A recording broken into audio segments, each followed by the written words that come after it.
नमस्कार भावी मातांनो, मी doctor Aparna. Healthy life या यूट्यूब चॅनलवर तुमचं सर्वांचं खूप खूप स्वागत करते. या चॅनलवर दर सोमवारी गर्भवतींसाठी काही मॉरल स्टोरीज सांगितल्या जाणार आहेत.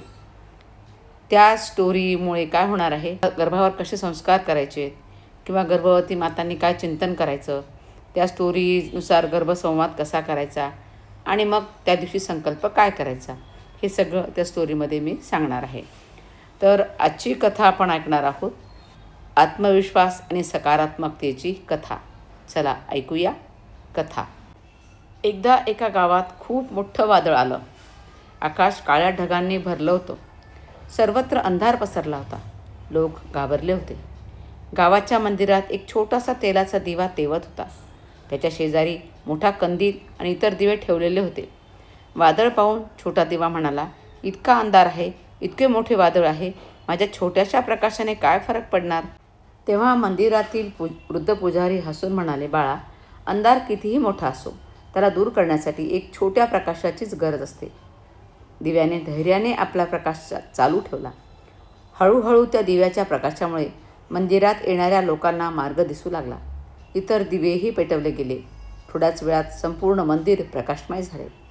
तेव्हा छोट्या दिव्याला समजले की स्वतःला कधीही कमी समजू नये. छोटासा प्रकाशही अनेकांच्या जीवनामध्ये आशा निर्माण करू शकतो. या कथेतील संस्कार काय आहेत, मॉरल काय आहे, तर स्वतःवर विश्वास ठेवा. प्रत्येक व्यक्तीमध्ये काहीतरी विशेष क्षमता असते. सकारात्मक विचारांनी मोठे बदल घडू शकतात.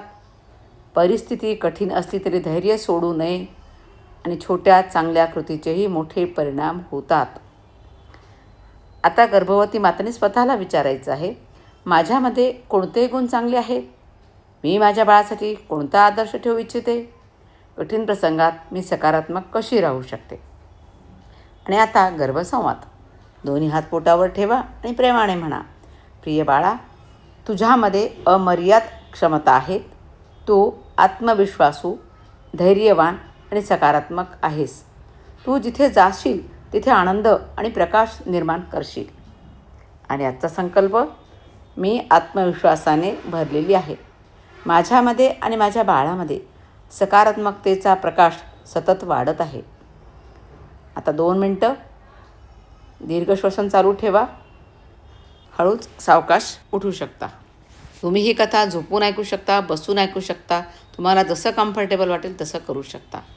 ही कथा पूर्ण ऐकल्याबद्दल खूप खूप धन्यवाद. आणि तुम्हाला कथा कशी वाटली, तुम्ही कोणते गुण बाळामध्ये विकसित करणार आहात, ते कमेंटमध्ये लिहा. आणि या चॅनलवर नवीन असाल तर हे चॅनल जरूर सबस्क्राईब करा. आणि भावी मातांसाठी हा व्हिडिओ शेअर करायला विसरू नका. धन्यवाद.